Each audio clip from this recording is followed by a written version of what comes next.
নিদায়ে উম্মিদ, call for hope, এটা খ্রিস্টান প্রতিষ্ঠান। এইসব নাম দেখে ভুলবেন না। এই সাইটগুলোর নাম আর আমি বলতে চাই না, কারণ তাহলে আপনারা সেখানে ঢুকবেন, তারপর ভুল জিনিসগুলো শিখবেন। তারা সেখানে এমন সব কথা লেখে যে সাধারণ মুসলিম তারাও ইসলামকে ভুল বুঝতে পারে। তারা পবিত্র কোরআনের কিছু আয়াত বেছে নিয়ে সমালোচনা করে। এখন আপনাদের বলছি যে এই মিডিয়া একই সাথে খুব ভালো আবার খারাপও। এটা পজিটিভ আবার একই সাথে নেগেটিভ। যেমন একটা ছুরি, এটা দিয়ে ভালো কাজ করা যায় আবার খারাপ কাজও করা যায়। ছুরি দিয়ে শাকসবজি আর রুটি কাটলে সেটা ভালো, কিন্তু ডাকাতি করলে সেটা খারাপ। একইভাবে মিডিয়ার কিছু সুবিধা আছে, অসুবিধাও আছে। মিডিয়ার পজিটিভ দিক আছে, নেগেটিভ দিকও আছে। এখানে ভালো জিনিস আছে, খারাপ জিনিসও আছে। আমরা এখন বর্তমানের বিজ্ঞান আর প্রযুক্তিকে ব্যবহার করে টেবিলটাকে উল্টে দেব। মিডিয়াকে ব্যবহার করব ভালো কাজের জন্য। বর্তমানে বেশিরভাগ মিডিয়াকে যেসব কাজের জন্য ব্যবহার করা হয় সেগুলো আসলে ভালো না। এ কারণে বেশিরভাগ উলেমা আর শিখ তারা বলেন মিডিয়া থেকে সবাই দূরে থাকুন। আমি একমত, আমি তাদের বিপক্ষে পক্ষে। কারণ এই স্যাটেলাইট চ্যানেলগুলোর মাধ্যমে আপনার ঘরে যা ঢুকছে তার বেশিরভাগই আপনাকে ইসলাম থেকে দূরে সরিয়ে দেবে, ইসলামের কাছে নিয়ে আসবে না। আর এই পরিসংখ্যান আমাদের বলে যে 1 নম্বর মিডিয়া বর্তমানে হলো television media, television satellite media. পরিসংখ্যান আমাদের বলে এখন পৃথিবীতে 20,000-এরও বেশি টিভি স্টেশন আছে। আর এদের দর্শক এই পৃথিবীর 500 কোটি মানুষ। এই পৃথিবীর মোট জনসংখ্যার 80% টেলিভিশন মিডিয়ার আওতার ভেতরে। পরিসংখ্যান এটাই বলছে। আপনাদের বেশিরভাগই এই টেলিভিশন মিডিয়ার আওতার মধ্যে আছেন। পুরো পৃথিবীর 80% মানুষ টেলিভিশন মিডিয়ার আওতার মধ্যে আছেন। 500 কোটি মানুষ। এই মিডিয়ার পেছনে ইনভেস্টমেন্ট কত জানেন? $40,000 কোটি। লোকজন এই টেলিভিশন মিডিয়াতে ইনভেস্ট করেছে $400 বিলিয়ন, আর তারা 2 হাতে টাকা কামাচ্ছে। এর বেশিরভাগই 98%-এরও বেশি, 99%-এরও বেশি হচ্ছে হারাম। অশ্লীলতা আর ভুল তথ্য দিয়ে সত্য থেকে দূরে নিয়ে যাচ্ছে 99%-এরও বেশি। আমাদের এখন এই মিডিয়াকে ব্যবহার করে টেবিলটা উল্টে দিতে হবে। একবার ভাবেন, $40,000 কোটি ইনভেস্টমেন্ট শুধুমাত্র টিভি মিডিয়াতে। খ্রিস্টানদের 50টা চ্যানেল আছে, 100টা চ্যানেল আছে, আর 2 হাতে টাকা কামাচ্ছে। শুধু আমেরিকাতেই মোট টেলিভিশন স্টেশনের সংখ্যা 1,673টা আছে। এর মধ্যে 83টা চ্যানেল হলো ধর্মীয় চ্যানেল। চ্যানেলগুলোর বেশিরভাগ, প্রায় সবগুলোই খ্রিস্টান চ্যানেল, বেশিরভাগই। পুরো পৃথিবীতে 100 খ্রিস্টান চ্যানেল আছে, কয়েকশো হিন্দু চ্যানেল আছে, জৈন চ্যানেল আছে। মুসলিম চ্যানেল কয়টা আছে? কয়টা? ইন্ডিয়াতে অনেক চ্যানেল আছে, হিন্দু চ্যানেল আছে। এই ইন্ডিয়াতে খ্রিস্টান চ্যানেল আছে একেবারে সেই এলাকার ভাষায়। ইংরেজিতে অনেক খ্রিস্টান চ্যানেল আছে। আর এখানে দক্ষিণ ইন্ডিয়ার নিজস্ব ভাষার চ্যানেল, যেটা দর্শক অল্প কিছু মানুষ, স্পেশালাইজড টার্গেট। পৃথিবীতে কয়েকশো খ্রিস্টান চ্যানেল আছে। 1 নম্বর হলো গড টিভি। কারা গড টিভির নাম শুনেছেন? হাত ওঠান। মাশাআল্লাহ, দেখা যাচ্ছে অনেকে গড টিভির নাম শুনেছেন। গড টিভির সম্প্রচার শুরু হয় প্রায় 10 বছর আগে, 1995 সালে। প্রতিষ্ঠাতা একজন ব্রিটিশ, কিন্তু সম্প্রচারিত হয় ইসরায়েল থেকে। বর্তমানে এই গড টিভি 15টা স্যাটেলাইট থেকে সম্প্রচারিত হয়। পৃথিবীর 200টারও বেশি দেশে তাদের সম্প্রচারের আওতার মধ্যে আছে 27,50,00,000 মানুষ, 27,50,00,000 দর্শক তাদের আওতার মধ্যে। 200টা দেশে তারা মোট 15টা স্যাটেলাইট ভাড়া করেছে। গড চ্যানেল একটাই, তবে এশিয়ার জন্য একরকম, ইউরোপের জন্য আরেক রকম, আমেরিকাতে আরেক রকম, ইন্ডিয়ার জন্য আরেক রকম স্পেশালাইজেশন। যেমন ধরুন বিবিসি ওয়ার্ল্ড একরকম, বিবিসি এশিয়া আরেক রকম, বিবিসি ইউরোপ আলাদা। কেন? 90% ক্ষেত্রে অনুষ্ঠানগুলো একই। তারা এখানে আসলে প্রাইম টাইমের সুযোগটাও নিতে চায়। ইংল্যান্ডের প্রাইম টাইম আর আরব আমিরাতের প্রাইম টাইম এক নয়, বোম্বের প্রাইম টাইমটাও আলাদা।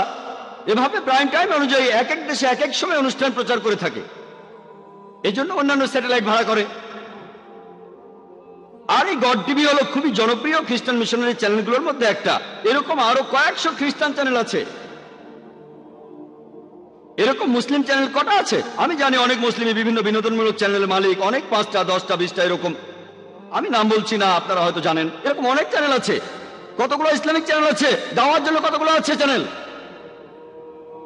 প্রথম যে চ্যানেলটা সম্প্রচার শুরু করে সেটা কাদিয়ানিদের MTVA, মুসলিম টিভি আহমেদিয়া। তারা মুসলিম না, মুসলিম টিভি আহমেদিয়া, আর এটা এখন দুবাইতেও আছে, মুসলিম টিভি আহমেদিয়া। সাধারণ মানুষ চ্যানেলটা দেখে ভাববে এটা মুসলিম চ্যানেল, আর নামটাও মুসলিম, কিন্তু তারা আসলে প্রথাসিদ্ধ মুসলিম না, মুসলিম না। আলহামদুলিল্লাহ, প্রায় 8 বছর আগে প্রথম ইসলামিক চ্যানেল ইকরা টিভির সম্প্রচার শুরু হয়। তবে এই চ্যানেলটা আরবি ভাষায়, তারপর মাজার টিভি, তারপর ফজর টিভি। তবে এই সবগুলো চ্যানেলই সম্প্রচারিত হয় আরবি ভাষায়, পুরো পৃথিবীর মুসলিম উম্মার উদ্দেশ্যে। তাদের টার্গেট মার্কেট হলো মধ্যপ্রাচ্য। এই চ্যানেলগুলো ইসলামিক চ্যানেল, তবে দাওয়া চ্যানেল নয়। তারা অমুসলিমদের কাছে ইসলাম প্রচার করছে না, বরং মুসলিমদের জন্য অনুষ্ঠান প্রচার করছে। আরো কিছু চ্যানেল আছে যেগুলো রিজিওনাল, শুধু ইউরোপের জন্য। এরকম বেশ কিছু মুসলিম চ্যানেল এখন আছে। এখন আমাদের প্রয়োজন দিন রাত 24 ঘন্টার একটা দাওয়া চ্যানেল, যেটা ইসলাম প্রচার করবে আর বিভিন্ন ভুল ধারণা দূর করবে, যে ভুলগুলো মিডিয়া ইসলামের বিরুদ্ধে ছড়াচ্ছে। আমি এখানে এসেছিলাম কয়েক বছর আগে, সেবারও এসেছিলাম হোলি কোরআন অ্যাওয়ার্ডের আমন্ত্রণে। আর তখন হেডলাইনে এসেছিল এখানকার পেপারে, Khaleej Times, doctor Zakir Naik Islamic TV চালু করার কথা বলেছেন। তখন লেকচার দিয়েছিলাম অ্যালবামে, টপিক আলাদা ছিল, কিন্তু প্রশ্নোত্তর পর্বে বলেছিলাম মুসলিমদের জন্য এখন প্রয়োজন একটা ফুল টাইম স্যাটেলাইট দাওয়া চ্যানেল ইংরেজি ভাষায়। এটাই আন্তর্জাতিক ভাষা। ইসলামিক নিউজ পেপার আছে, সেটা ছাপা হয় উর্দু ভাষায়। কারা এটা পড়ে? শুধু ইন্ডিয়ার মুসলিমরা বা পাকিস্তানের। আরবি ভাষায় নিউজ পেপার আছে, তবে সেগুলো পড়ে শুধু আরবরা। আমি এমন বলছি না যেটা ভুল, তবে আমাদের এখন প্রয়োজন দাওয়ার জন্য নিউজ পেপার, দাওয়ার জন্য টিভি চ্যানেল। আলহামদুলিল্লাহ সুম্মা আলহামদুলিল্লাহ, আমরা সবাই এ দর্শনে বিশ্বাস করি। সামনে যত কাজই থাকুক, অপেক্ষা করবেন না। কাজ যদি খুব বেশি হয়, আমরা খুব ছোট্ট একটা প্রতিষ্ঠান, কাজ যদি বেশি হয়, আল্লাহ আপনাকে যা দিয়েছেন সেটা দিয়েই শুরু করুন। যদি মাত্র 1000 রিয়াল থাকে, 1000 দিরহাম থাকে, সেটা দিয়েই শুরু করুন, ইনশাল্লাহ আপনি সফল হবেন। আর 8 বছর আগে মুসলিমরা স্যাটেলাইট চ্যানেলের মাধ্যমে সম্প্রচার শুরু করেছেন। আর আলহামদুলিল্লাহ সুম্মা আলহামদুলিল্লাহ, আমরাও চেষ্টা করছি প্রত্যেক দিন 8 ঘন্টা থেকে 2 ঘন্টার অনুষ্ঠান 6টা ইন্টারন্যাশনাল স্যাটেলাইট চ্যানেলে প্রচার করতে। 6টা প্রত্যেক দিন। অনুষ্ঠানগুলো শুধু মুসলিমদের জন্য না, যেমন Iqra TV, Q TV, ARY digital Islam channel. আমরা অমুসলিমদের জন্যও করি সিনেমার গানের চ্যানেল ETC। 24 ঘন্টা সিনেমার গান হারাম, অন্তত আধা ঘন্টা তো হালাল হচ্ছে। তারা দেখছে জোকার মতো একজন লোক, তারা জোকারের মতো একজন লোককে দেখছে, আর সেই জোকার মতো লোকের গায়ে কোট, মাথায় টুপি, মুখে দাড়ি, গলায় টাই। আর অন্য একজন তাকে প্রশ্ন করছে যে ইসলামে কেন একজন পুরুষকে একাধিক বিয়ের অনুমতি দেয়? আবে মজা আয়েগা, খুব মজা হবে। তারপর প্রশ্নটার উত্তর শোনে আর অনেকে মেনে নেয়। তাই আমরা যেটা করি, আমরা অনুষ্ঠানগুলো ফ্রি দিয়ে দেই, টাকা দরকার নেই। কারণ আমরা যদি বলি এই অনুষ্ঠানগুলো তৈরি করতে কয়েক হাজার ডলার খরচ হয়েছে, এগুলোর জন্য চার্জ করলে তারা হয়তো মাত্র একটা অনুষ্ঠান দেখবে, তাই এগুলো ফ্রি দিয়েছি। আর মাশাআল্লাহ অনেক চ্যানেলই প্রতিদিন দেখায়, কারণ এগুলো ফ্রি দিচ্ছি। আমরা আখিরাতের জন্য পুরস্কার পাবো ইনশাআল্লাহ। আমি কয়েক বছর আগে অ্যালবামে বলেছিলাম যে আমাদের ইসলামিক চ্যানেল প্রয়োজন, একটা দাওয়া চ্যানেল। আলহামদুলিল্লাহ সুম্মা আলহামদুলিল্লাহ, আপনারাও শুনে খুশি হবেন যে ইনশাআল্লাহ আগামী 2-3 সপ্তাহের মধ্যে আমরা শুরু করতে যাচ্ছি একটা ইসলামিক দাওয়া চ্যানেল। চ্যানেলটার নাম হবে পিস টিভি।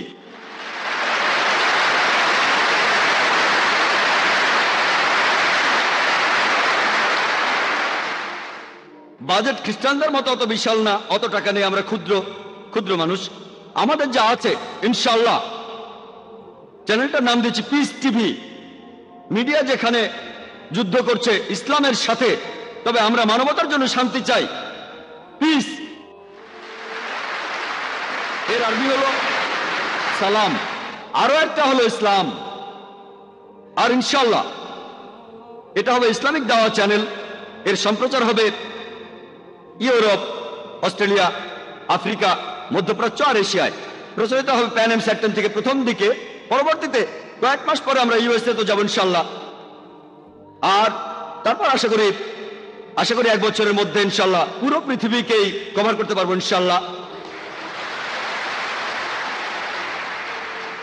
এটা প্রধানত একটা ইংরেজি স্যাটেলাইট চ্যানেল, তবে যে সময়টা প্রাইম টাইম না সে সময়টাও কাজে লাগাতে চাই। যে সময়টা ইউরোপ বা ইংলিশ দেশে প্রাইম টাইম না, ইন্ডিয়া আর পাকিস্তানে প্রাইম টাইম, তখন আমাদের অনুষ্ঠানগুলো দেখানো হবে হিন্দি আর উর্দুতে, যাতে করে ইন্ডিয়ার অমুসলিমদের অনুষ্ঠানগুলো দেখাতে পারি আমরা।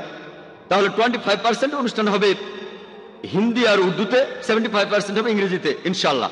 আপনাদের অনুরোধ করবো আমাদের জন্য দোয়া করতে, যে ইনশাল্লাহ এই পিস টিভির মাধ্যমে আমরা এই শান্তি ধর্মটাকে পুরো পৃথিবীতে ছড়িয়ে দেবো ইনশাল্লাহ।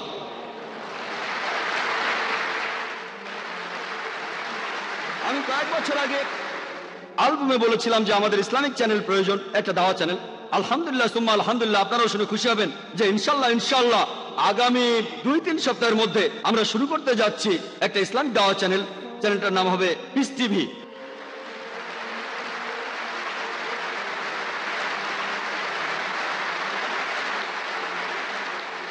বাজেট খ্রিস্টানদের মতো অত বিশাল না, অত টাকা নেই, আমরা ক্ষুদ্র মানুষ। আমাদের যা আছে ইনশাল্লাহ, চ্যানেলটার নাম দিয়েছি পিস টিভি। মিডিয়া যেখানে যুদ্ধ করছে ইসলামের সাথে, তবে আমরা মানবতার জন্য শান্তি চাই। পিস এর আরবি হলো সালাম, আরো একটা হলো ইসলাম। আর ইনশাল্লাহ এটা হবে ইসলামিক দাওয়া চ্যানেল। এর সম্প্রচার হবে ইউরোপ, অস্ট্রেলিয়া, আফ্রিকা, মধ্যপ্রাচ্য আর এশিয়ায়। প্রচারিত হবে প্যান এম স্যাটেন থেকে প্রথম দিকে, পরবর্তীতে কয়েক মাস পরে আমরা ইউএসএ তো যাবো ইনশাল্লাহ। আর তারপর আশা করি 1 বছরের মধ্যে ইনশাল্লাহ পুরো পৃথিবীকেই কভার করতে পারবো ইনশাল্লাহ। এটা প্রধানত একটা ইংরেজি স্যাটেলাইট চ্যানেল, তবে যে সময়টা প্রাইম টাইম না সে সময়টাও কাজে লাগাতে চাই। যে সময়টা ইউরোপ বা ইংলিশ দেশে প্রাইম টাইম না, ইন্ডিয়া আর পাকিস্তানে প্রাইম টাইম, তখন আমাদের অনুষ্ঠানগুলো দেখানো হবে হিন্দি আর উর্দুতে, যাতে করে ইন্ডিয়ার অমুসলিমদের অনুষ্ঠানগুলো দেখাতে পারি আমরা। তাহলে 25% অনুষ্ঠান হবে হিন্দি আর উর্দুতে, 75% হবে ইংরেজিতে ইনশাল্লাহ। আপনাদের অনুরোধ করবো আমাদের জন্য দোয়া করতে, যে ইনশাল্লাহ এই পিস টিভির মাধ্যমে আমরা এই শান্তি ধর্মটাকে পুরো পৃথিবীতে ছড়িয়ে দেবো ইনশাল্লাহ। মুসলিমদের এটা জানতে হবে যে কিভাবে টেবিলটা উল্টে দেওয়া যায়। আমার লেকচার শেষ করার আগে আমি একটা উদাহরণ দেব। গত কয়েক মাস ধরে আপনারা যারা ভারত উপমহাদেশের অধিবাসী, এখন অবশ্য সেটা আন্তর্জাতিক খবর, আপনারা হয়তো সানিয়া মির্জার খবরটা শুনেছেন। সানিয়া মির্জা নাম শুনেছেন? বাহ বাহ, মাশাআল্লাহ, সবাই জানেন দেখছি। কেন? কারণ হলো মিডিয়া। সবাই সানিয়া মির্জাকে চেনে। কিভাবে? কারণ মিডিয়া চিনিয়েছে। এই মিডিয়ায় তাকে দিয়েছে পাবলিসিটি। এর কারণটা জানেন কেন? কারণ সে একজন মুসলিম। শুধু মুসলিম হওয়ার কারণে না, কারণ সে মুসলিম হয়ে এমন ড্রেস পরেছে, স্কার্ট আর শর্টস। আর তারপরে টাইম ম্যাগাজিন পত্রিকাতে সম্ভবত সেপ্টেম্বরের শেষ সপ্তাহ বা অক্টোবরের প্রথম সপ্তাহে 2005 সালে তার ছবি প্রচ্ছদে। স্কার্ট পরে সে টেনিস খেলছে। কেন জানেন? কেন? আমরা সবাই জানি। গত বেশ কয়েক মাস ধরে মিডিয়া একটা নতুন খবর এসেছে যে ফতোয়া জারি করা হয়েছে, সানিয়া মির্জা যে ড্রেস পরে মিনি স্কার্ট, সেটা হারাম, এটা নিষিদ্ধ। তখন এটা নিয়ে খুব হইচই হয়ে গেল। সব মিডিয়া, টিভি চ্যানেলগুলো মুসলিম ওলামা বিশেষজ্ঞদের কাছে গেল যে এটা ঠিক না, ভুল। সবাই তখন বললো এটা হারাম হারাম হারাম, আর তখন খবরটা ছড়িয়ে পড়লো। মিডিয়া ঠিক এই কাজটাই করে, ইনফরমেশন জোগাড় করে, তারপর যেভাবে উপস্থাপন করে, তখন অমুসলিমরা ভাববে এটা কোন ধরনের ধর্ম। একজন মহিলা খেলাধুলা করছে আর ধর্ম তাকে বাধা দিচ্ছে। ইসলাম ধর্মের নিয়ম কারণ আমরা বদলাতে পারবো না, যেটা ভুল সেটা ভুল, কিন্তু কিভাবে বলছেন সেটাই ইম্পর্টেন্ট। আল্লাহ পবিত্র কোরআনে সূরা নাহলের 125 নম্বর আয়াতে উল্লেখ করেছেন, প্রতিপালকের পথে মানুষকে আহ্বান করো হিকমত ও সদুপদেশ দ্বারা, এবং তাদের সাথে তর্ক করো ও যুক্তি দেখাও সবচেয়ে উত্তম ও গ্রহণযোগ্য পন্থায়। আমাকে যখন প্রশ্নটা করা হলো, আমি সাধারণত মিডিয়ার সামনে কথা বলি না। এটা অবশ্য অন্য কারণ আছে, নর্মাল মিডিয়াগুলো। এর কারণটা আমি পরে আমি কারণটা বলবো। তবে বোম্বেতে আমরা প্রতি সপ্তাহে লেকচার আয়োজন করি, প্রশ্নোত্তর পর্ব থাকে। সেই লেকচারে কয়েকশো মানুষ এসেছিল। একজন আমাকে প্রশ্নটা করেছিল, আমি তাকে বলেছিলাম আমাদের জানা উচিত কিভাবে মিডিয়ার সাথে কথা বলতে হবে। আমি প্রথমে আন্তর্জাতিক মিডিয়াকে প্রশ্ন করবো যে আপনারা কেন প্রশ্নটা করছেন মুসলিম ওলামাদের, মুসলিম শিয়ুখদের আর বিশেষজ্ঞদের, যে সানিয়া মির্জা যে পোশাকটা পরছে সেটা ঠিক না ভুল। সে তো র্যাঙ্কিং এ 34 নম্বর। কত নম্বর? 34 নম্বর। আপনারা কেন এই প্রশ্নটা কোনো খ্রিস্টান ধর্মযাজককে করছেন না সেরেনা উইলিয়ামসের ব্যাপারে? সেরেনা উইলিয়ামস র্যাঙ্কিং এ 1 নম্বর। আপনারা কেন খ্রিস্টান ধর্মযাজকদের প্রশ্নটা করছেন না যে সেরেনা উইলিয়ামস যে পোশাকটা পরে সেটা ঠিক না ভুল? তাদের প্রশ্ন করুন না।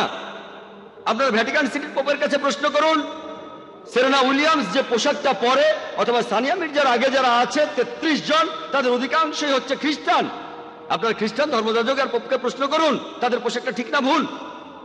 খ্রিস্টানদের বাইবেল পড়লে দেখবেন, বাইবেলের বুক অফ ডিউটেরোনমি বলছে 22 নম্বর অধ্যায়ের 5 নম্বর অনুচ্ছেদে মহিলারা এমন কোন পোশাক পরবে না যেটা পুরুষের পোশাকের মতো, পুরুষরা মহিলাদের পোশাক পরবে না। যারা এমনটা করবে তারা প্রভুর ঘৃণার পাত্র হবে। 1 তিমথি 2 নম্বর অধ্যায় 9 অনুচ্ছেদে আছে যে মহিলারা পোশাক পরবে শালীনতার সাথে, সংযমের সাথে। তারা কোন রকম অলংকৃত চুল পরবে না, অথবা স্বর্ণ বা মুক্তা বা দামি পোশাক পরবে না। একজন খ্রিস্টান মহিলারও শরীর ঢেকে রাখা উচিত। আপনারা খ্রিস্টান নানদের ঠিক সেভাবেই দেখেন। নানদের কেমন দেখেছেন? তাদেরকে মুসলিম মহিলাদের মতোই দেখায়। আপনারা যদি কখনো মাদার মেরির ছবি দেখে থাকেন, তাকে আল্লাহ শান্তিতে রাখুন, তার শরীরও মাথা থেকে পা পর্যন্ত ঢাকা, শুধু মুখ আর কবজি পর্যন্ত হাত খোলা। আপনারা বরং পোপকে জিজ্ঞেস করুন বা খ্রিস্টান ধর্মযাজকদের, যদি একজন নান তার হিজাব ছেড়ে মিনি স্কার্ট পরে টেনিস খেলে, তখন তিনি কোন ফতোয়া দেবেন? তিনি তখন কি বলবেন? আমাদের ধর্মে প্রত্যেক মুসলিম নারী, প্রত্যেক মুসলিম মহিলা ধার্মিক। খ্রিস্টানদের কাছে নানরা যেমন ধার্মিক, তারা সবাই শালীন। মিডিয়াকে ঠিক এইভাবেই উত্তর দিতে হবে। এ ব্যাপারে মুসলিমদের মধ্যেও দুটো ভাগ ছিল। বেশিরভাগ ওলামা আর শিয়খ তারা বলেছেন এটা ভুল। তাদের কেউ কেউ তখনই ফতোয়া জারি করে দিলেন। তবে তখন কিছু তথাকথিত আধুনিক মুসলিম তারা কি বলেছিল জানেন? খেলাধুলার মধ্যে ইসলাম ধর্ম নাক গলাচ্ছে কেন? একজন মুসলিম পলিটিশিয়ান বলেছেন এই শিয়খরা, এই ওলামাগণ খেলাধুলা সম্পর্কে কিছু জানে না, তাই তারা চুপ থাকলেই ভালো। আমি সেই পলিটিশিয়ানকে বলছি, আপনি যদি ইসলাম সম্পর্কে না জানেন তাহলে আপনারই চুপ থাকা ভালো। এক হিন্দু পলিটিশিয়ান যিনি বলেছিলেন যে সানিয়া মির্জা আমাদের দেশের একটা গর্ব। যে লোক সানিয়া মির্জার বিরুদ্ধে কথা বলবে সে দেশদ্রোহী, সে দেশকে ভালোবাসে না, সে দেশকে ভালোবাসে না। স্টেটমেন্ট। আমি বলেছিলাম যে লোক সানিয়া মির্জার এই পোশাকটাকে সমর্থন করে সে বেদের বিরুদ্ধে কথা বলছে। কারণ হিন্দুদের বেদ বলছে, ঋগ্বেদের 10 নম্বর গ্রন্থের 85 নম্বর অনুচ্ছেদের 30 পরিচ্ছেদে মহিলারা পুরুষদের মতো পোশাক পরবে না, আর পুরুষরাও তাদের স্ত্রীদের মতো পোশাক পরবে না। এরপর ঋগ্বেদে আছে 8 নম্বর গ্রন্থের 33 অনুচ্ছেদের 19 নম্বর পরিচ্ছেদে বলা হয়েছে যে ব্রহ্মা মহান ঈশ্বর তোমাদের নারী বানিয়েছেন, তার দৃষ্টি আনত করো আর পর্দার আড়ালে থাকো। তাহলে হিন্দু ধর্মগ্রন্থ বলছে স্কার্ট পরা হারাম। তাহলে যেসব ইন্ডিয়ান স্কার্ট পরাকে সমর্থন করেন, আমি তাদের বলছি এই হিন্দু পলিটিশিয়ান তার ধর্মগ্রন্থের বিরুদ্ধে কথা বলেছেন। এভাবে টেবিলটাকে উল্টে দেন। আমাদের দিকে কেন গুলি ছোড়া হবে? হিন্দুদের জিজ্ঞেস করেন না এটা কি ইন্ডিয়ান কালচার? এছাড়াও আরেকজন হিন্দু পলিটিশিয়ান তিনি বলেছিলেন যে এটা হলো ইন্টারন্যাশনাল স্পোর্টস। এইসব পলিটিশিয়ানরা আসলে সবাই এক, হোক হিন্দু, মুসলিম বা খ্রিস্টান, তাদের বেশিরভাগই নিজেদের স্বার্থ উদ্ধারের জন্য লড়াই করে যাচ্ছে। এই হিন্দু পলিটিশিয়ান তখন বললেন এটা ইন্টারন্যাশনাল স্পোর্টস, তাই তাকে এখানে তাদের নিয়ম অনুযায়ী পোশাক পরতে হবে। আর মানুষজন জানে না যে পোশাকটা পরে এতে করে তার পারফরমেন্স ভালো হয়। আচ্ছা ঠিক আছে, মানলাম, এটা মেনে নিলাম। এই পোশাকটা পড়তে বলা হয়, হয়তো পারফরমেন্স ভালো হয় কতখানি, 0.5%, 1%, মেনে নিলাম, তর্ক করব না। কিন্তু যদি ইতিহাস দেখেন 15 বছর আগে, 20 বছর আগে, 25 বছর আগে, তখন মহিলারা তারা যখন ব্যাডমিন্টন টাইপের কিছু খেলতো তাদের পুরো শরীর ঢাকা থাকতো। এমনকি ইরানেও দেখবেন মহিলারা তাদের পুরো শরীর ঢেকে স্কার্ট পরে খেলছে। যদি আপনার কথা মেনেও নেই যে পারফরমেন্স ভালো হয় এই শর্টস পরলে, আমি আপনাকে প্রশ্ন করছি, আগামীকাল যদি বিচ ভলিবল ইন্টারন্যাশনাল স্পোর্টস হয়, আপনার মেয়েকে কি বিকিনি পরিয়ে সেখানে খেলতে পাঠাবেন? আগামীকাল যদি বিচ ভলিবল ইন্টারন্যাশনাল স্পোর্টস হয়, আপনার মেয়েকে কি বিকিনি পরিয়ে সেখানে খেলতে পাঠাবেন? ইন্ডিয়ান কালচার কি এটার অনুমতি দেয়? তারপর তারা বলবেন সুইমিং এ প্রতিযোগীরা কম পোশাক পরে ভালোভাবে সাঁতার কাটার জন্য, এজন্য পুরুষরা শুধু একটা ব্রিফ পরে আর মহিলারা বিকিনি পরে। তবে আপনাদের এটাও বুঝতে হবে, মানতে হবে, যদি কোনো পোশাক না পরেন পারফরমেন্স আরো ভালো হবে। তাহলে কি মহিলাদের নগ্ন হয়ে সাঁতার কাটতে বলবেন? এই দ্বিমুখী নীতি কেন? তখন তিনি বলবেন না না, এটা অশালীন। আপনাদের শালীনতার লেভেল এখানে, আমাদের শালীনতার লেভেল এখানে। আপনাদের এই ব্যাপারটা বুঝতে হবে। আপনাদের কাছে যেটা শালীন, আমাদের কাছে সেটা অশালীন। কেন আপনারা এই নিয়মটা করছেন না যে সুইমিং এ পুরুষ মহিলা নগ্ন হয়ে সাঁতার কাটবে, এতে পারফরমেন্স আরো ভালো হবে? কিন্তু না, তাদের শালীনতার লেভেল এখানে। তাই এভাবে উত্তর দিয়ে টেবিলটাকে উল্টে দিতে হবে। দুর্ভাগ্যজনকভাবে আমরা চুপচাপ বসে থাকি, আমরা মিডিয়ার কাছে নিজেদের হাসির পাত্রে পরিণত করেছি। প্রশ্নটার ব্যাপারে আসি, ওলামাদের কিভাবে উত্তর দেওয়া উচিত। আমি এই সব ওলামাদের বিপক্ষে নই, আসলে তারা মিডিয়ায় কথা বলতে অভ্যস্ত নন। যদি আমাকে কেউ প্রশ্নটা করে ইসলামিক দৃষ্টিভঙ্গি এ ব্যাপারে ইসলাম কি বলে যে সানিয়া মির্জা একজন টেনিস খেলোয়াড় হয়ে যে রকম পোশাক পরে এটা ঠিক না ভুল, আমি উত্তরে বলতাম সানিয়া মির্জা সম্পর্কে বলার আগে আমি আরেকটা কথা বলি যে অনেক মুসলিম পুরুষ আছেন যারা ক্রিকেট খেলেন, ইন্ডিয়ান টিমে খেলেন, অন্যান্য টিমেও খেলেন, তাদের অনেকেই সালাহ আদায় করেন না। সহিহ মুসলিম বলছে বুক অফ সালাতে ঈমান আর কুফরির মধ্যে ব্যবধানটা হলো সালাহ। সালাহ হলো তাওহীদের পরে সবচেয়ে গুরুত্বপূর্ণ স্তম্ভ, খুবই গুরুত্বপূর্ণ। শিরক করার পর সবচেয়ে বড় গুনাহ হলো সালাহ আদায় না করা। তাই আমার মত অনুযায়ী যেসব মুসলিম পুরুষ ক্রিকেট খেলেন আর সালাহ আদায় করেন না, তারা সানিয়া মির্জা চাইতে বড় গুনাহগার। সানিয়া মির্জা সালাহ আদায় করে।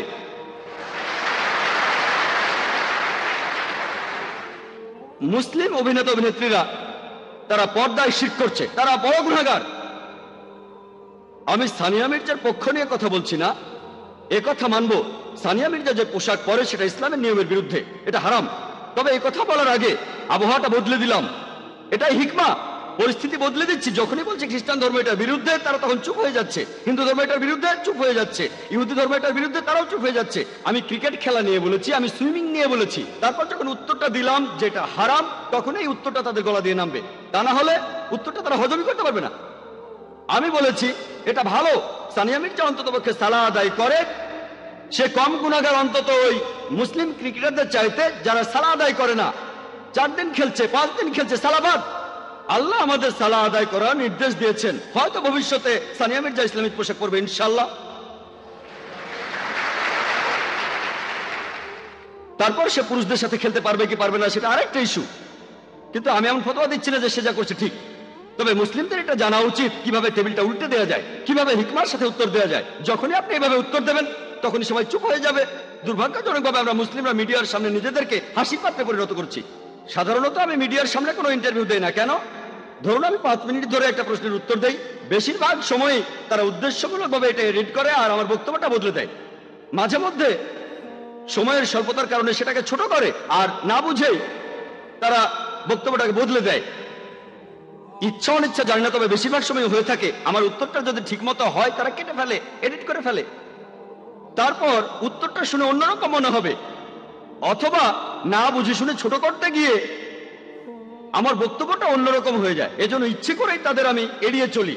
যদিও অনেক মিডিয়া থেকে আমাকে আমন্ত্রণ জানানো হয়, অনেক আন্তর্জাতিক মিডিয়াতে ইন্টারভিউর জন্য ডাকা হয়, আমাকে বেশিরভাগ সময় এড়িয়ে চলি। ইনশাআল্লাহ যখন আমাদের চ্যানেল হবে তখন সঠিক চিত্রটা তুলে ধরতে পারবো। আমাদের টেপের কপি দেব, যদি দেখতে চান এটা দেখেন, যদি এডিট করেন আমাদের চ্যানেলে সম্পূর্ণটা দেখাবো ইনশাআল্লাহ।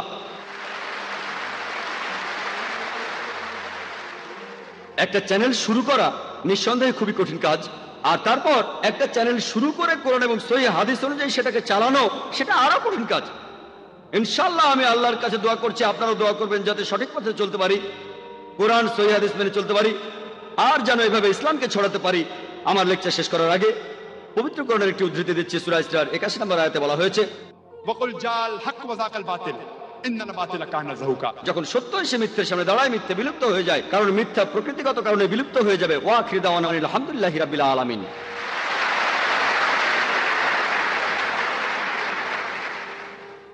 আশা করি আল্লাহ তাআলা আমাদের বক্তা জাকির নায়েককে পুরস্কৃত করবেন তার এই তথ্যবহুল লেকচারের জন্য। এখন আমি ডাক্তার মোহাম্মদ নায়েককে অনুষ্ঠান পরিচালনার জন্য অনুরোধ জানাচ্ছি। আসসালামু আলাইকুম। আপনাদের সবাইকে অনেক ধন্যবাদ। আল্লাহ আপনাদের পুরস্কৃত করুন। এখন আমরা শুরু করতে যাচ্ছি সবচেয়ে আকর্ষণীয় সেশন, উন্মুক্ত প্রশ্ন উত্তর পর্ব। আমরা এই সেশনটা শুরু করার আগে একটা ধারণা নিই। আপনারা কি আমাকে বলবেন আপনারা উপস্থিত শ্রোতারা কতজন ভাবছেন জাকির নায়েকের লেকচারের পরে ইসলাম মানব জাতির জন্য শান্তি চায়। আপনাদের হাত তুলবেন প্লিজ। আলহামদুলিল্লাহ, আলহামদুলিল্লাহ। এবারে আপনারা বিভিন্ন প্রশ্ন করবেন ডক্টর জাকিরকে।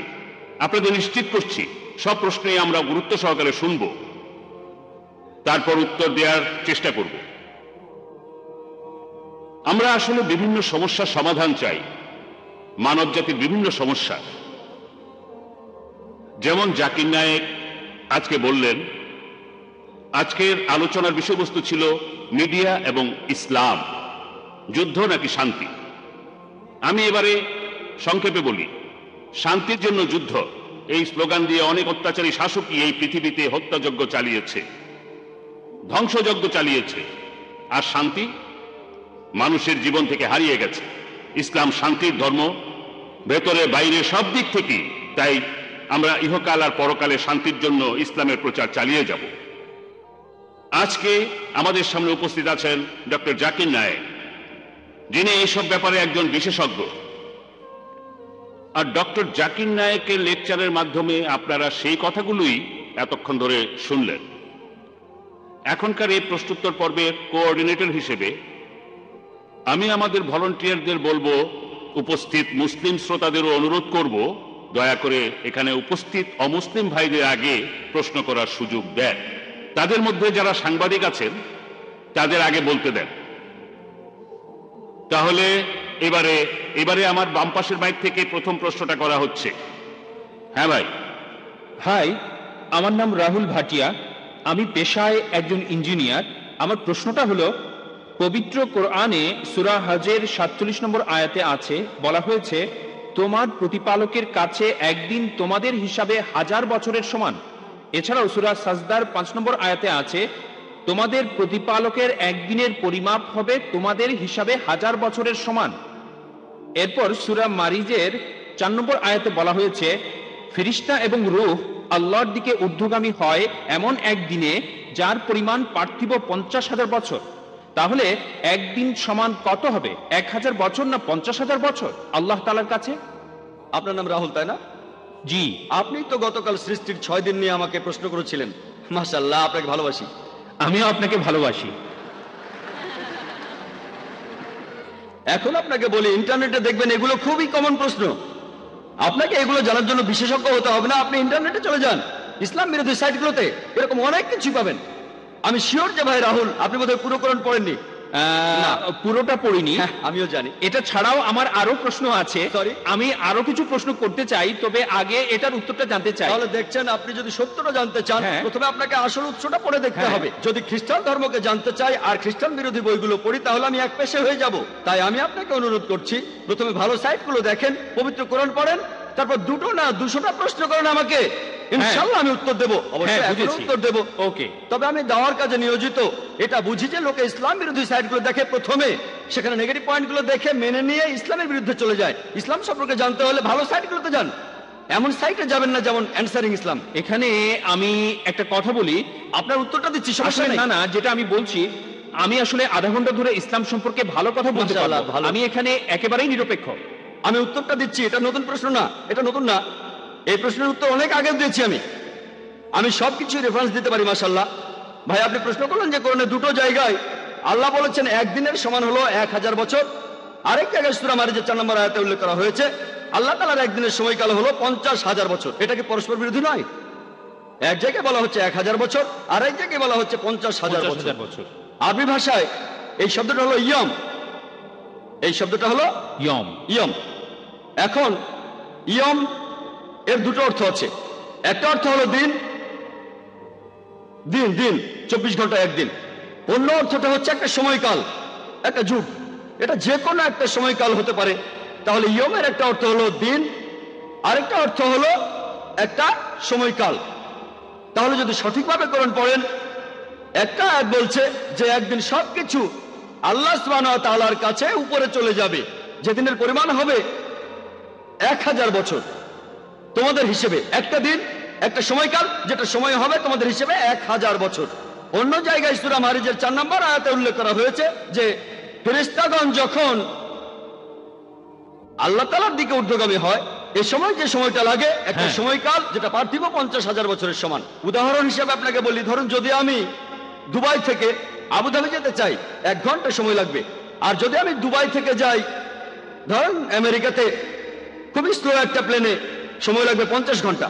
দুবাই থেকে আবুধাবি যেতে আমার মোট সময় লাগবে 1 ঘন্টা, আর দুবাই থেকে নিউ ইয়র্ক যেতে আমার সময় লাগবে মোট 50 ঘন্টা। এটা পরস্পর বিরোধী কথা নয়, কারণ এই দুটো বিষয়ই আসলে আলাদা বিষয়। তাই আল্লাহ এক জায়গায় বলছেন একদিন সবকিছু তার কাছে চলে যাবে, সেটার সময় আলাদা। অন্য জায়গায় ফেরেশতাগণ তার কাছে যাবেন, সেটার সময়ও আলাদা। এটা পরস্পর বিরোধী নয়, এখানে বিষয় দুটো আলাদা, তাই সময়ের হিসেবটাও আলাদা। যদি অনুবাদ করেন দিন 24 ঘন্টার দিন, তাহলে পরস্পর বিরোধী হবে। যদি অনুবাদ করেন এটা একটা সময়কাল, যেমন আল্লাহ বলেছেন তিনি এই বিশ্বজগৎ সৃষ্টি করেছেন মোট 6 দিনে 6টি আয়ামে, এটা আসলে 24 ঘন্টার দিন নয়, তাহলে পরস্পর বিরোধী হবে। এই 6টা সময়কাল 6টা যুগ, বিজ্ঞানীদেরও এ ব্যাপারে কোনো আপত্তি নেই। তাহলে এখানেও ইয়ামের অর্থ একটা সময়কাল। এই উত্তরগুলোর জন্য আমাদের ওয়েবসাইটে যেতে পারেন irf.net, www.irf.net। ইনশাল্লাহ বেশিরভাগ প্রশ্নের উত্তর সেখানে পাবেন। আশা করি উত্তরটা পেয়েছেন। স্যার, এখানে তাহলে দুইটা হলো আলাদা জিনিস। হ্যাঁ, ঠিক। এক্সেলেন্ট। আচ্ছা, আর আর যে শব্দটা আপনি বললেন, শব্দ দুইটা আলাদা, একটা হলো দিন ইয়াম আর শব্দটার অন্যটা দুটো হলো অর্থ আছে। একটা অর্থ হচ্ছে 24 ঘন্টার দিন, অন্যটা হলো যুগ, সময়কাল। আর এই দুইটা জায়গাতেই ইয়ম শব্দটা বলা হয়েছে, একই শব্দ আছে। একই শব্দ হ্যাঁ। দিয়ে বোঝানো হচ্ছে একটা দিন বা যে 3টে আয়াত বলেছেন সবগুলোতে, সূরা হাজে আছে, সূরা মারিজে আছে, এছাড়াও যেখানে বলা আছে যে আল্লাহ পৃথিবী আর আকাশমণ্ডলের সৃষ্টি করেছেন 6 দিনে, এখানেও ইয়াম শব্দটাই। এর বহুবচন হচ্ছে আইয়াম। একই শব্দ সূরা ফুসিলাতে, আপনি হয়তো রেফারেন্সটা ভুলে গেছেন, 9 থেকে 12 নম্বর আয়াত, এখানেও আইয়াম শব্দটাই আছে। ওকে, তাহলে এই শব্দটা দিয়ে বোঝায় একদিন অথবা তবে হতে পারে এখানে একটা অর্থটা হচ্ছে সময়কাল। একটা সময়কাল, একটা যুগ। আচ্ছা, আর এই সময়কালটা হতে পারে সময়কাল হতে পারে 1 ঘন্টা, হতে পারে 10 ঘন্টা, হতে পারে 10 বছর, হতে পারে 1000 বছর, 1 কোটি বছর। আর আর এই দুইটা আয়াত আসলে আলাদা বিষয়ের কথা ঠিক। বলছে। আশা করি উত্তরটা পেয়েছেন, আশা করি convinced হয়েছেন। হ্যাঁ, হয়েছি। আমি এখন পেছনে দাঁড়াচ্ছি, আবার প্রশ্ন করব। এবার পরের প্রশ্নটা করেন। যদি এখানে কোনো অমুসলিম ভাই থাকেন যিনি প্রশ্ন করতে চান, আমি নিশ্চিত করছি আমরা আপনার প্রশ্ন গুরুত্বের সাথেই শুনবো আর সেভাবেই উত্তর দেব। যে কোনো ব্যাপারে আপনারা ভিন্ন মত হতে পারেন। আপনারা প্রশ্ন করেন ডক্টর জাকিরকে, আপনাকে সেজন্য ধন্যবাদ জানাবো। যদি ডক্টর জাকিরকে কোনো সমালোচিত বিষয় নিয়ে প্রশ্ন করেন, তাহলে পর্বটা সবার জন্য আরো আকর্ষণীয় হবে, যাতে সবাই বুঝতে পারেন সমালোচিত বিষয় নিয়ে। যেগুলো কম সমালোচিত সেই বিষয়গুলো পরে আসবে। আর কোনো অমুসলিম ভাই কি আছেন? হ্যাঁ, ভাই রাহুল। আচ্ছা, আপনাকে তো আমরা সব জায়গাতেই দেখছি, আর অন্যরাও প্রশ্ন করছে না। হ্যাঁ, ভাই রাহুল। হ্যাঁ বলছি। আমি এখন যে প্রশ্নটা করব সেটা হলো, আপনি গতকাল বলেছিলেন, একটা উদ্ধৃতি দিয়েছিলেন যে এক জায়গায় সর্বশক্তিমান ঈশ্বর বলেছেন, তোমরা আমার কোনো প্রতিমা তৈরি করবে না, এমন রূপক বানাবে না যেটা আছে স্বর্গের উপরে অথবা পৃথিবীর উপরে অথবা পাতালে, কারণ আমি তোমাদের প্রভু খুবই প্রতিহিংসা পরায়ণ। এখন আপনার কি এটা মনে হয় না যে মানে এটা খুব হাস্যকর হয়ে যায় না যে ঈশ্বরের মধ্যে প্রতিহিংসা আছে অথবা এ ব্যাপারে তিনি ঈর্ষান্বিত হচ্ছেন? আমার ধারণা ছিল এই অনুভূতিগুলো শুধু মানুষেরই থাকে। ঈশ্বর হিংসা করছে, ঈর্ষা করছে। আমার মনে হয় না ঈশ্বর কখনো এভাবে চিন্তা ভাই, আপনি করেন। খুব সুন্দর প্রশ্ন করেছেন, আর আমি আপনার সঙ্গে একমত। ঈশ্বর কেন ঈর্ষা করবেন এই কথাটা বলা হয়েছে বাইবেলে। আমি এই কথা বলছি না যে বাইবেল আসমানি কিতাব, আমি এই কথাও মানি না যে পবিত্র বাইবেল ঈশ্বরের বাণী। তারপরেও আমরা এটাও বিশ্বাস করি যে আমরা ঈশ্বরের সাথে কাউকে শরীক করব না। এটা ঠিক, এই অংশটা না আপনি হলে দেখবেন। ঈশ্বর রেগে যাবেন। ভাই, যদি প্রশ্ন করে থাকেন প্লিজ আপনি আমাকে একটু Sorry, উত্তর দেওয়ার sorry, সুযোগ হ্যাঁ। দেন। যদি এটা বিতর্ক হতো আমিও বিতর্ক করতে পারি, কোনো সমস্যা নেই। না, না, হ্যাঁ? ঠিক আছে। তবে এখন প্রশ্নোত্তর পর্ব চলছে। ওকে, প্লিজ। আপনি প্রশ্নটা করেন, তারপর আমার উত্তরটা শোনেন। যদি আমার কথার ভেতরে আপনি কথা বলেন, আমি হয়তো কিছু মনে করছি না, তবে এটা হবে বিতর্ক, পরে এক সময় সেটা করা যাবে। I am sorry. ঠিক, আপনি প্রশ্ন করেন, আরেকটা প্রশ্ন করেন, আমি সেটা শুনবো। তবে কথা বলতে থাকলে সেটা হয়ে যায় হ্যাঁ, আমি বুঝতে পারছি। অনেকটা বিতর্কের মতো, সেটাও করা যায়। আর বিতর্কের সময় থাকে 15 মিনিট 15 মিনিট। আপনি খুব সুন্দর প্রশ্ন করেছেন যে আমি একটা অনুচ্ছেদে বলেছিলাম যেখানে বলা আছে তোমরা আমার কোনো প্রতিকৃতি তৈরি করবে না যেটা আছে উপরের স্বর্গে, পৃথিবীতে অথবা পৃথিবীর নিচে। তোমরা এমন কাউকে উপাসনা করবে না, কারণ আমি তোমাদের প্রভু ঈশ্বর এবং খুবই ঈর্ষাপরায়ণ। এই কথাটা রয়েছে বুক অফ এক্সোডাসে, অর্থাৎ ওল্ড টেস্টামেন্টে 20 নম্বর অধ্যায়ের 3 থেকে 5 অনুচ্ছেদে। এছাড়াও বুক অফ ডিউটেরোনমি 5 নম্বর অধ্যায়ের 7 ও 9 অনুচ্ছেদে আছে। আর এটা হচ্ছে বাইবেলের উদ্ধৃতি। আমি কথা বলি না যে বাইবেলের পুরোটা ঈশ্বরের বাণী।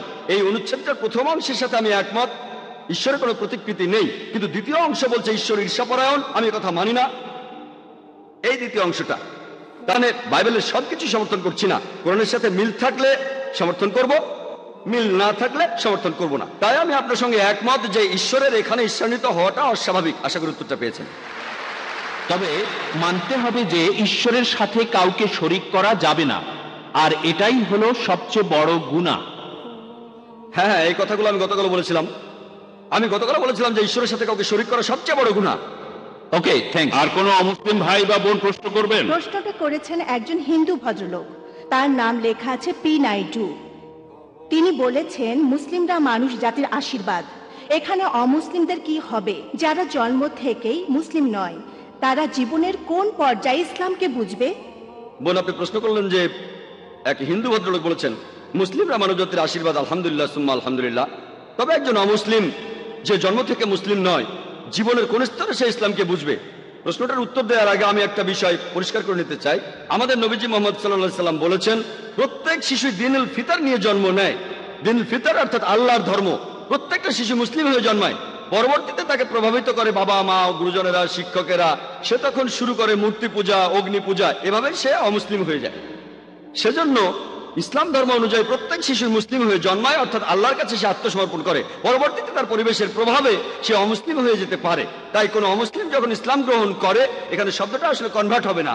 কনভার্ট মানে হলো এক পথ থেকে আরেক পথে যাওয়া, বা এক বিশ্বাস থেকে আরেক বিশ্বাসে। এখানে সঠিক শব্দটা হবে রিভার্ট। রিভার্ট মানে সে আসলে মুসলিম ছিল, পরে অমুসলিম হয়ে গিয়েছিল, তারপর আবারও ইসলামের পথে ফিরে এসেছে। তাই সঠিক শব্দটা হলো রিভার্ট। তাহলে প্রত্যেক মানুষই জন্মায় নিষ্পাপ হয়ে, সে মুসলিম হিসেবে জন্মায়, পরবর্তীতে সে ভুল পথে চলে যায়। এবার প্রশ্নটাতে আসি, যারা অমুসলিম হয়ে যায় তারা কিন্তু অমুসলিম হয়ে জন্মায় না। প্রত্যেক মানুষই মুসলিম হয়ে জন্মায়। যারা তাদের বাবা মা পরিবেশের প্রভাবে অমুসলিম হয়ে যায়, জীবনের কোন সময়ে তারা ইসলামকে বুঝতে পারবে? এক এক মানুষ এক এক সময় এটা বুঝতে পারে। যেমন একজন মুসলিম হিসেবে জন্মালো, সে যদি মুসলিম পরিবারে জন্মায় তাহলে হয়তো প্রথম দিন থেকেই বুঝতে পারবে। আবার মুসলিম পরিবারে জন্মানোর পরও অনেকে সেটা বুঝতে পারে না, হয়তো পরে বুঝতে পারবে। কেউ হয়তো প্রথম দিন থেকে বুঝবে, কেউ 1 বছর পরে, 2 বছর পরে, 5 বছর, 10 বছর, কত সময় লাগবে আল্লাহ জানেন। কিছু মানুষ অমুসলিম পরিবারে জন্মায়, সেখানে সে বড় হয়। তারা হয়তো একেবারে ছেলেবেলায় বুঝতে পারে, স্কুলে পড়ার সময়, কলেজে পড়ার সময় হতে পারে। আসলে এক একজন মানুষ এটা এক এক সময়ে বুঝতে পারে। তবে কোন মুসলিম সে অমুসলিমকে বোঝাক বা না বোঝাক, আল্লাহ পবিত্র কোরআনে বলেছেন, সূরা ফুসিলাতের 53 নম্বর আয়াতে উল্লেখ করা হয়েছে, سنريهم آياتنا في الآفاق وفي أنفسهم حتى يتبين لهم أنه الحق। আমি তোমাদের জন্য আমার নিদর্শনগুলো প্রকাশ করব এই বিশ্ব জগতে এবং তাদের নিজেদের মধ্যে, যতক্ষণ না তাদের কাছে পরিষ্কার হবে এটাই সত্যি। তাহলে কোন মুসলিম সেই অমুসলিমকে বোঝাক বা না বোঝাক, আল্লাহ সুবহানাহু ওয়া তাআলা এই কথাটা স্পষ্ট করে বলেছেন, তিনি নিদর্শনগুলি প্রকাশ করবেন এই বিশ্ব জগতে, যতক্ষণ না সেটা মানুষের কাছে পরিষ্কার হবে। আমি কোনো কথা বললে একজন অমুসলিম নাও বুঝতে পারে, আল্লাহ যখন কিছু বলেন তখন এটা নিশ্চিত করেন যে সেটা অমুসলিমরা পরিষ্কারভাবে বুঝতে পারবে, যতক্ষণ না সে বুঝতে পারে যে এটাই হলো সত্যি, এটাই হলো হক। পরবর্তীতে এই সত্যটা বোঝার পরে সে মানতেও পারে, নাও মানতে পারে। এর কারণটা ব্যক্তিগত কারণে মানতেও পারে, নাও মানতে পারে। তবে মারা যাওয়ার আগে ইনশাআল্লাহ আল্লাহ তাকে নিদর্শন দেখাবেন। এখন কবে কখন আল্লাহ ভালো জানেন, তবে মারা যাওয়ার আগে আর রোজ কিয়ামতের দিন পবিত্র কোরআন আমাদের বলছে যে যারা ইসলামকে প্রত্যাখ্যান করে তারা কখনো আল্লাহর কাছে অভিযোগ করতে পারবে না যে আমি কোনো নিদর্শন পাইনি, কেন আমাকে জাহান্নামে পাঠাচ্ছেন। তারা শুধু বলবে আমাদের ক্ষমা করে দেন, আমরা ভুল করেছি। কারণ তারা জানে যে তারা নিদর্শন দেখেছে কিন্তু তখন গ্রহণ করেনি। তারা শুধু আল্লাহকে বলবে আমাদের আরেকটা সুযোগ দেন, আল্লাহ তখন বলবেন অনেক দেরি হয়ে গেছে। তাহলে আল্লাহ অবশ্যই তাদের নিদর্শন দেখাবেন তারা মারা যাওয়ার আগে। আশা করি উত্তরটা পেয়েছে। হ্যাঁ ভাই, আমার নাম মহেশ। আপনি আজকেও খুব সুন্দর একটা লেকচার দিলেন। আমার প্রশ্নটা হলো, পবিত্র কোরআনে একটা সূরা আছে, নবী মুহাম্মদ সাল্লাল্লাহু আলাইহি ওয়াসাল্লাম বলেছেন, একটা দোয়া আছে, তিনি বলেছেন তৃষ্ণা তখন চলে যায় সন্ধ্যায় রোজা ভাঙার পরে, তৃষ্ণা তখন চলে যায় আর শিরায় তখন রক্ত সঞ্চালিত হয়। আপনি কি এটার ব্যাখ্যা দিতে পারবেন? ভাই, আপনি মাশাআল্লাহ অনুবাদ করে শোনালেন একটা দোয়ার, যেটাতে ইফতার করা হয়। আর আমি আপনাকে বলবো যে মাশাআল্লাহ আপনি আস্তে আস্তে বোঝার চেষ্টা করছেন এই শান্তির ধর্মকে, এই সত্যের ধর্মকে। আমি দোয়া করি আল্লাহ যেন আপনাকে হেদায়েত করেন। ভাই প্রশ্ন করেছেন যে আমরা ইফতারের সময় যে দোয়াটা পড়ি তার অর্থটা আসলে কি। আমরা ইফতারের সময় আল্লাহ তাআলার কাছে প্রার্থনা করি যে তৃষ্ণা তখন চলে গেছে আর ধমনীতে রক্ত চলাচল বেড়েছে। আমরা যখন ইফতার করতে যাই আল্লাহ তাআলার কাছে প্রার্থনা করি যে আমাদের ইফতারের সময় আমাদের তৃষ্ণা চলে গেছে, আর আমরা তখন বিভিন্ন খাবার খাই, পানি খাই, আল্লাহ তাআলার কাছে দোয়া করি যে আমরা রোজা রাখতে পেরেছি, এখন রোজা ভাঙার সময় হয়েছে, এখন আমাদের তৃষ্ণা দূর হয়ে যাচ্ছে, আমাদের ক্ষুধা দূর হয়ে যাচ্ছে। এটাই হলো দোয়া। আমরা বলছি যে আমাদের তৃষ্ণা এখন চলে যাচ্ছে এই রোজা ভাঙার মাধ্যমে। আমাদের ইফতারের আগে এই দোয়াটা আমরা পড়ে থাকি। আশা করি উত্তরটা পেয়েছেন। হ্যাঁ ভাই। আমার নাম দেবাশিস গাঙ্গুলি। আমি পেশাগতভাবে একজন ইঞ্জিনিয়ার আর ফ্রিল্যান্স সাংবাদিক। এই অনুষ্ঠান নিয়ে একটা রিপোর্ট করব। আমি আপনাকে আসলে বেশ কয়েকটা প্রশ্ন করতে চাই। আপনার কাছে আমার প্রথম প্রশ্ন, আপনার দেশ নিয়ে আপনি কি গর্বিত? সাধারণত সাংবাদিকরা একটা প্রশ্ন করে, সেটার উত্তর দেওয়ার পরে দ্বিতীয় প্রশ্নটাই হয় ট্র্যাপ। তবে দাঁড়ান দাঁড়ান, আমি বলি না না, আপনি আমাকে উত্তরটা বলতে দেন। আমাকে আপনি উত্তরটা বলতে দেন, আমাকে শেষ করতে দিন। আমি এই অভিযোগের বিরুদ্ধে বলি। আমি আপনার সাথে খোলা মনে কথা বলতে চাই। আমি আপনাকে দোষ দিচ্ছি না, আমি বলছি বেশিরভাগ সাংবাদিকরাই। আমি এটা বলছি না যে আপনিও এরকমই হতে পারেন, নাও হতে পারেন, সেটা আপনি তো কথাটা বলেই ফেললেন। তবে বেশিরভাগ সাংবাদিকই, এখানে আপনারা একটা জিনিস ভালো করে দেখেন, আমি লাইনেই আছি, যদি কোনো লোক মাত্র একটা প্রশ্ন করতে চায় সে প্রশ্ন করেই তখন চলে যায়। ইনি দুটো প্রশ্ন করবেন, যুক্তি এই কথাই বলে উনি আমার উত্তরটা শুনতে চান, আমি প্রথম উত্তরটা দেওয়ার পরে দ্বিতীয় প্রশ্নটাই হবে ট্র্যাপিং। যদি দুটো প্রশ্ন একসাথেই করেন তাহলে সেটা ট্র্যাপ না, কিন্তু কোনো সমস্যা নেই, আমার উত্তর একই হবে। পরে যে প্রশ্নই করুন না কেন, আমি আমার দেশকে নিয়ে গর্বিত। That's great.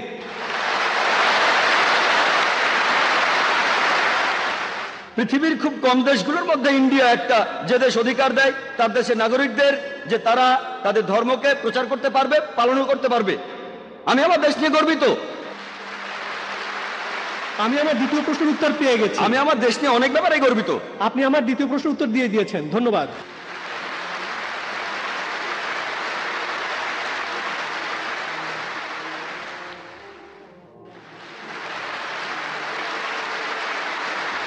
ধন্যবাদ। এবারে প্রশ্নটা মহিলাদের মধ্য থেকে। এই প্রশ্নটাও করেছেন একজন অমুসলিম। হেমা খাতার উসমান প্রশ্ন করেছেন, আপনি বললেন মুসলমানদের মাঝে কিছু কুলাঙ্গার আছে যারা খারাপ কাজ করে, মিডিয়াও তাদের তুলে ধরে।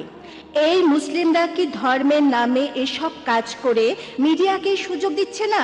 এতে অমুসলিমরাও ভুল বুঝছে। প্রশ্নটা করেছেন একজন অমুসলিম, আর খুবই সুন্দর প্রশ্ন, যে মুসলিমদের মধ্যে বেশ কিছু কুলাঙ্গার আছে, এই কুলাঙ্গাররাই কি মিডিয়াকে ইসলামের নামে মিথ্যে কথা ছড়ানোর সুযোগ করে দিচ্ছে না? এই কুলাঙ্গাররা তো আসলে কোনো মুসলিমই নয়। একজন মুসলিম কখনো এমন ভুল কাজ করবে না। মুসলিম শব্দটার অর্থ হলো যে ব্যক্তি তার নিজের ইচ্ছাকে আল্লাহ তাআলার কাছে সমর্পণ করে। মুসলিমদের মধ্যে এই কুলাঙ্গাররা হচ্ছে আসলে নকল মুসলিম। নাম হতে পারে মোহাম্মদ, জাকির, আব্দুল্লাহ, সুলতান ইত্যাদি ইত্যাদি। নাম দিয়ে আপনি মুসলিম হবেন না, আপনি মুসলিম হবেন কাজ দিয়ে। আল্লাহর কাছে নিজের ইচ্ছাকে সমর্পণ করলেই আপনি মুসলিম হবেন। তাহলে এই লোকগুলো সত্যিকারের মুসলিম নয়, তবে তাদের নামগুলো মুসলিম।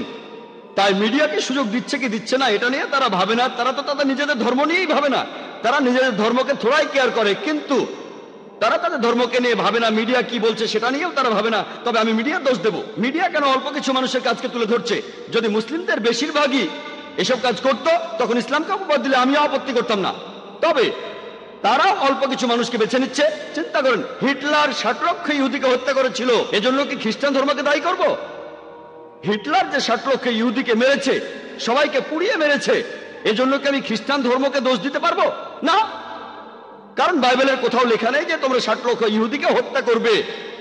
এমন কিছু বলাটা খুবই ভুল হবে। সেজন্য আমি এইসব কুলাঙ্গারদের চাইতে মিডিয়াকেই বেশি দোষ দেব। প্রত্যেক গোত্রে আপনারা কিছু কুলাঙ্গার খুঁজে পাবেন, আর আমি আমার অনেক লেকচারে এইসব কুলাঙ্গারদের বিরুদ্ধে বলেছি। মিডিয়ার উচিত এমন খবর প্রচার করা যেটা সত্যি, কিন্তু তারা এইসব কুলাঙ্গারদের দেখিয়ে বলতে চায় এরাই হচ্ছে আসল মুসলিম। তারা এভাবে বলতে পারে যে এই মুসলিম চুরি করেছে তারা মাত্র 1 জন, 5 জন, 10 জন, আর মুসলিমদের সংখ্যা 100 কোটিরও বেশি। এভাবে বললে কোনো সমস্যা নেই। তবে তারা বলতে চায় যে সব মুসলিমই ভুল কাজ করছে। যদি একজন মুসলিম ড্রাগস নিয়ে ধরা পড়ে, মিডিয়া এমন ভাব করবে যেন সব মুসলিমই ড্রাগস নিয়ে ব্যবসা করে যাচ্ছে। মিডিয়ার উচিত হবে সত্য কথা প্রচার করা। আমিও সেটাই চাই। আশা করি উত্তরটা পেয়েছেন। হ্যাঁ ভাই। ডক্টর জাকির নায়েক, পিস টিভির কার্যক্রম শুরু করার জন্য আপনাকে আগাম অভিনন্দন। আমি দর্শকদের হাততালি দিয়ে অভিনন্দন জানাতে অনুরোধ করছি।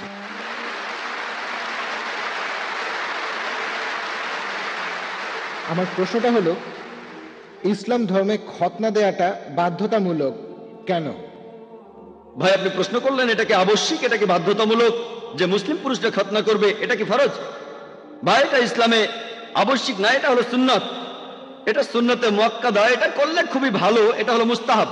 আর ইসলামে খতনা দেওয়াটা হলো সুন্নাত, এটা ফরজ না। তবে খতনা দেওয়ার অনেকগুলো কারণ আছে। আমি একজন ডাক্তার হিসেবে এই সুন্নতে খতনার উপরেই পুরো একটা লেকচার দিতে পারি, তবে এটা প্রশ্নোত্তর পর্ব, আমি তাই সংক্ষেপে বলছি।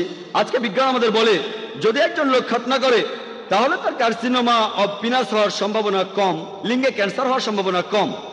খতনা দেওয়া থাকলে সম্ভাবনা কম, যদি খতনা দেওয়া না থাকে তাহলে সম্ভাবনা বেশি। বেশ কিছু রোগ আছে যেগুলো প্রতিরোধ করা যায় যদি খতনা দেওয়া থাকে। খতনা দেওয়ার সময় প্রেপিউসটা কেটে ফেলা হয়, অর্থাৎ লিঙ্গের ফোরস্কিন কেটে ফেলা হয়।